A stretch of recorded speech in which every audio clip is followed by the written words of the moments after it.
In this video, we're going to go over the questions from page 113 and 116. From page 113, how might rising sea levels affect Canada? Coastal areas in the Pacific and Atlantic could definitely be affected. Areas such as the cities of Victoria and Vancouver could definitely be flooded. If you take a look at Vancouver, a good portion of the city is actually protected by dikes and is below sea level. And you might not think it would affect us very much, but in Vancouver, that is a major shipping port for us. We send a tremendous amount of grain out of the Vancouver and lower BC mainland. So if it did flood, it could cause many problems for us financially in Saskatchewan. Page 116, number 1. What are some effects of climate change on people in Australia, New Zealand, and Canada? Temperatures are rising in parts of central and southern Australia, and there is less rainfall. Changes in temperature could also affect the waters of the South Pacific region. Number 2, why do different regions of Australia, New Zealand, and Pacific Islands experience different natural disasters?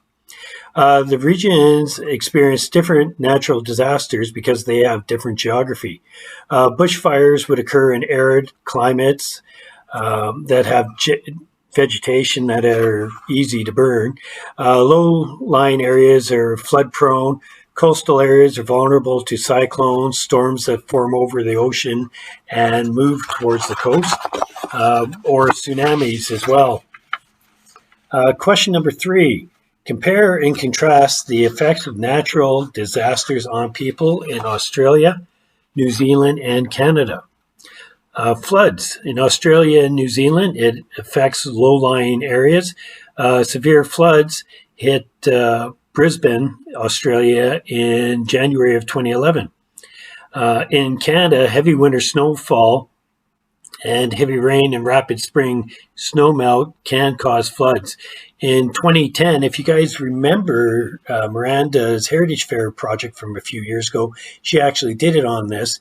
In 2010, the highway at Maple Creek got washed out, and Walsh Colony actually suffered quite a bit of flooding. And in the spring of 2011, I remember this one quite well, Saskatchewan experienced the worst flooding in 150 years. So if you can think of, my lakefront at the lake, my dock, the rocks in front would be all underwater. The stairs going up onto my deck would be partially underwater. There would be water in my boathouse. The old boathouse would have about a foot or two in it. The boat would actually be floating in the boathouse. Bushfires. In Australia and New Zealand, they're brought on by drought, heat waves, and vegetation that burns easily. In Australia, there's been major fires in 1994, 2002, 2009, and then just this previous school year, we talked about the fires that were there quite often. In Canada, forest fires are caused by dry conditions and high temperatures that are common. And those are common in British Columbia and the Canadian Shield. Just a couple of years ago, we saw how Fort McMurray was dramatically affected by that drought. In Australia, during the Federation drought, it struck from 1895 to 1902. Some rivers dried up, forcing people to relocate. In Australia, a major drought from 2002 to 2006, they saw a huge amount of cattle starve to death because there was not enough food or water, and water use was restricted within the country. In Canada, probably the best example of drought would be the 1930s drought that occurred in Saskatchewan and in the Prairie provinces. That ended up being in conjunction with the Great Depression. Earthquakes. An earthquake registering 6.3 on the Richter scale struck Christchurch, New Zealand in February 2011, causing extensive damage. That's not mentioned in your book. In Canada, our major earthquakes that have hit actually go back hundreds of years. However, based on geological research, the Vancouver area is long overdue for a major earthquake. It is part of the Ring of Fire as well. Cyclones. Darwin, Australia was hit in 1974, leaving half of the population homeless and killing 71 people. Australia was hit again in 2011 as well.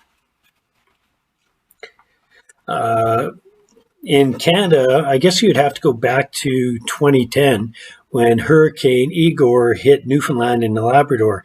That storm smashed a pile of boats and washed away roads in the province. Question number 4. How have drought, flooding, or severe storms affected where and how people live in your area?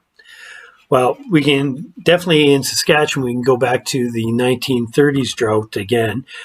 We saw a tremendous amount of people move away from this province because of the drought.